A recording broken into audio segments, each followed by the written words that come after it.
দর্শক, আপনারা অনেকেই জানেন পাহাড়ি অঞ্চলের একটি ঐতিহ্যবাহী জনপ্রিয় খাবারের নাম হচ্ছে বাঁশকরোল বা কচি বাঁশ রান্না। তো তারা কিভাবে কচি বাঁশ বা বাঁশকরোল রান্না করে খায়, যেটা অনেকেই দেখেনি, আজকের ভিডিওটি পুরোপুরি দেখলে আপনারা নতুন একটা রেসিপি সম্পর্কে জানতে পারবেন। তো চলুন দেখি কিভাবে ওরা এই বাঁশকরোল রান্না করে খাচ্ছে। তো এই যে দেখতে পাচ্ছেন, এটা হচ্ছে বাঁশঝাড়। তো এই বাঁশঝাড়ে যে কচি বাঁশগুলো রয়েছে, কেবলমাত্র হচ্ছে এই বাঁশগুলো এখান থেকে কয়েকটা তুলে নিয়েছে। এবার এটা বাসায় নিয়ে গিয়ে সে মুরগির মাংসের সঙ্গে রান্না করবে। তো এই বাঁশকরোলটা নিয়ে এসে বাঁশের ওপরে যে ছাল বা চোচা যেটাই বলি, সেটাকে তুলে ফেলে ভেতরের যে হলুদ অংশটি একদম সতেজ নরম, সেই অংশটিকে এখান থেকে বের করা হচ্ছে। এটাই মূলত রান্না হবে। দেখতেও বেশ চমৎকার। পাহাড়ি অঞ্চলে কিন্তু এই খাবারটা আমরা যেমন আলু বিভিন্ন তরকারির সঙ্গে রান্না করে সবজি হিসেবে খাই, ওরা আবার বাঁশকরোলটা বিভিন্ন তরকারির সঙ্গে আলুর মতো করে সবজি হিসেবে রান্না করে খায়। যেমন মাছ মাংস বা এমনি শাক সবজি সবগুলোর সাথে ওরা রান্না করে খায়।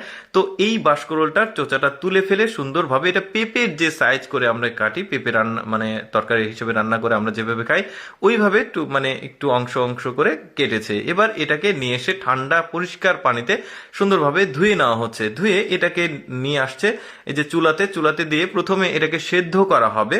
সেদ্ধ করা হয়ে গেলে এটাকে তোলা তোলা হচ্ছে, যে দেখতে পাচ্ছেন। এখন এখান থেকে তুলে এটাকে আবারও কিছুটা অংশ যেগুলো একটু বড় বড় আছে সেগুলোকে আবার একটু টুকরো টুকরো করা হবে। আর বাকিটা যেটা ওই যে দেখতে পাচ্ছেন মিষ্টি কুমড়া বা পেঁপের মতো সাইজ করেছে।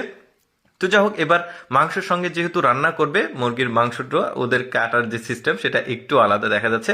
মুরগির মাংস নিয়েছে, এবার কাঁচা মরিচ রসুনের পাতা, আরো রসুনের মতো দেখতে একটা মশলা পাতা আছে, ওইটা নিয়েছে। এবার কড়াইতে ওরা ওই যে তেল দিয়েছে, ওই যা যা যা প্রস্তুত করলো সেগুলো দিয়ে, মাংস দিয়ে, এর মধ্যে আদা দিয়ে, লবণ পরিমিত পরিমাণ সবকিছু দিয়েছে, কিছুটা লিকুইড মশলা দিয়েছে। প্রথমে মাংসগুলোকে একটু ভুনা করে নিচ্ছে, তারপরে নিয়ে এসে ওই বাঁশকরোলটা অ্যাড করবে। ওরা আসলে বিভিন্ন রকমের মশলা আসলে খায়, যেগুলো আমরা নাম অনেকে জানবো না। তো যাই হোক, এই যে দেখুন, এই যে বাঁশকরোলগুলো যেগুলো সুন্দর করে সেদ্ধ করা হয়েছিল ধুয়ে মুছে, সেগুলো নিয়ে এসে এই মাংসের সঙ্গে দিয়েছে।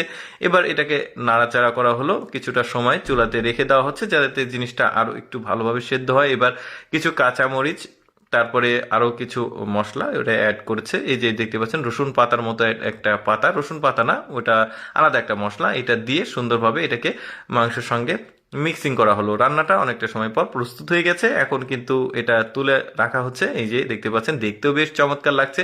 কাঁচামরিচটা দেওয়ার জন্য বেশ কালারফুল লাগছে, কিন্তু দেখতে হয়ে গেল। বেশ এক্সেপশনাল একটা খাবার, পাহাড়ি অঞ্চলের বেশ জনপ্রিয়। তবে এটা আমাদের দেশের পাহাড়ি অঞ্চল না, বাইরের দেশে। তবে আমাদের দেশের পাহাড়ি অঞ্চলেও কিন্তু এই ধরনের বাঁশকরোল খাওয়া হয়। জিনিসটা খেতে বেশ চমৎকার। দর্শক, কেমন লাগলো অবশ্যই কমেন্ট করে জানাবেন। আর এরকম